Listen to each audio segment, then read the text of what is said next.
So, dear students, in this video we are going to discuss about human digestive system.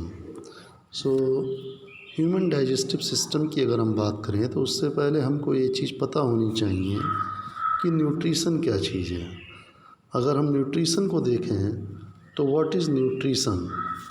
What is nutrition?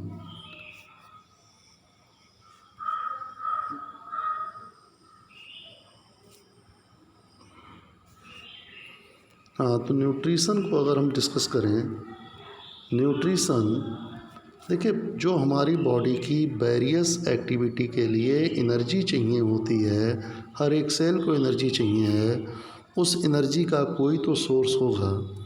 वो energy जो भी हम food particles लेते हैं, food लेते हैं, उस फूड से प्रोड्यूस होती है। उसके साथ साथ इसमें दो टाइप के न्यूट्रिएंट्स भी, जो हम फूड ले रहे हैं, that is called nutrients. Nutrients भी दो हो जाते हैं, macro nutrients and micro nutrients.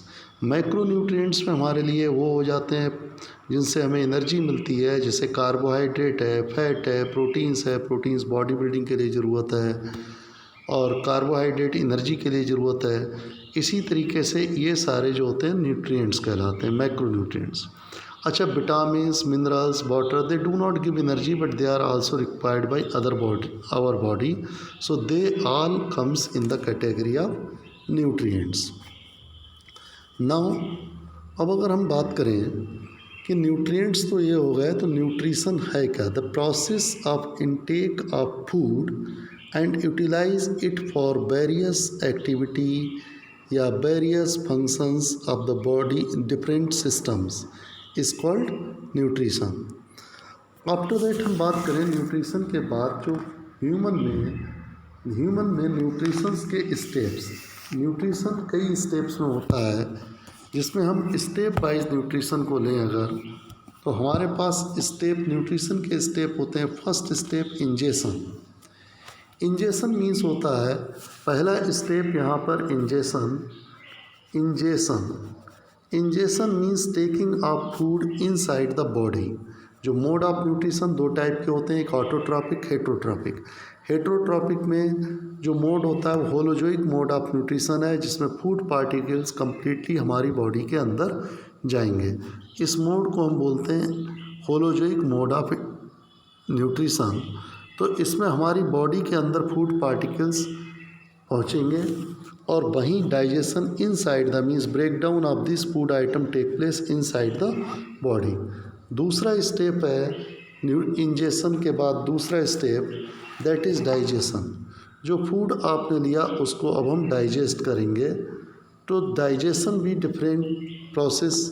Digestion का मतलब होता है the process in which the complex food particles means polymers of food particles, जैसे प्रोटीन, कार्बोहाइड्रेट, फैट्स, इनका ब्रेक डाउन होके उनके सिंपलर सब्सटेंसेस में जो वाटर में सॉल्वेबल हों, दैट इज़ कॉल्ड डाइजेशन, और वो फिर एब्जॉर्ब हो जाते हैं। This take place by the action of various enzymes which are secreted by associated glands in our body. तीसरा स्टेप जो आता है यहाँ पे एब्जॉर्प्शन का। एब्जॉर्प्शन, जो फूड आपने खाया डाइजेस्ट हो गया, अब स्मॉल इंटेस्टाइन से उस फूड का एब्जॉर्ब होके ब्लड तक पहुँचना, that is called absorption. Means the food molecules become soluble and small size after digestion, and the process by which the digested food passes through intestinal wall into the blood and lymph in mucous membrane is called absorption. किस तरीके से blood तक पहुंचेगा, that process is absorption. After that assimilation. Absorption के बाद तीसरा process हो गया एब्जॉर्प्शन। उसके बाद फोर्थ प्रोसेस है assimilation. Fourth is assimilation. Assimilation में हम देखेंगे कि नंबर 4 एसिमिलेशन।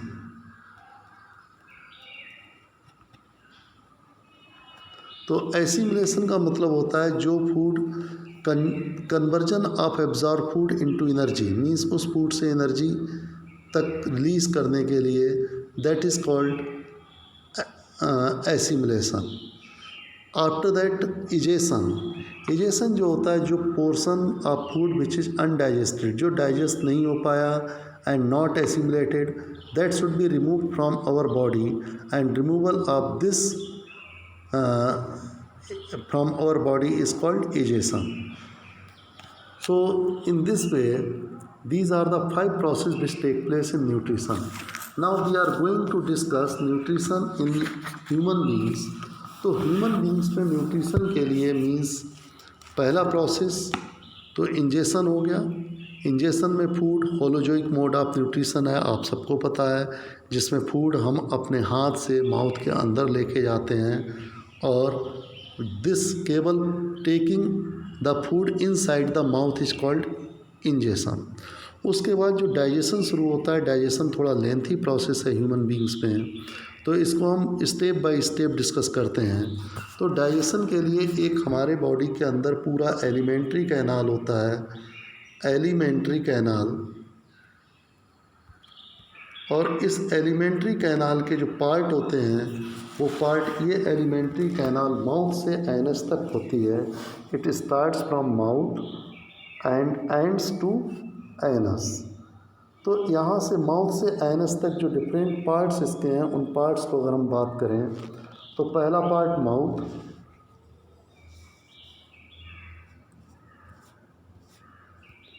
पहला पार्ट माउथ हो गया जो आप देख रहे हैं इसमें, इसी डायग्राम से समझिए।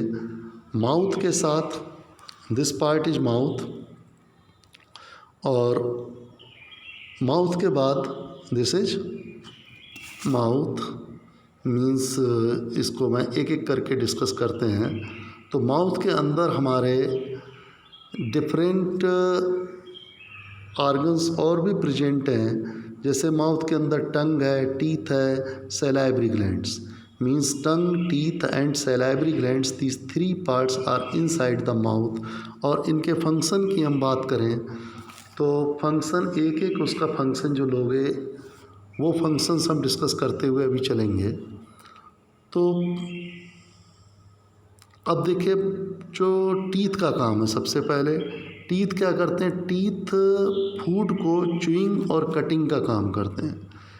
फूड पार्टिकल्स को कट करके पीसेस में ब्रेक कर देना, उनको मैस्टिकेट करके स्मॉल पीसेस में break down, mastication, that work is done by teeth.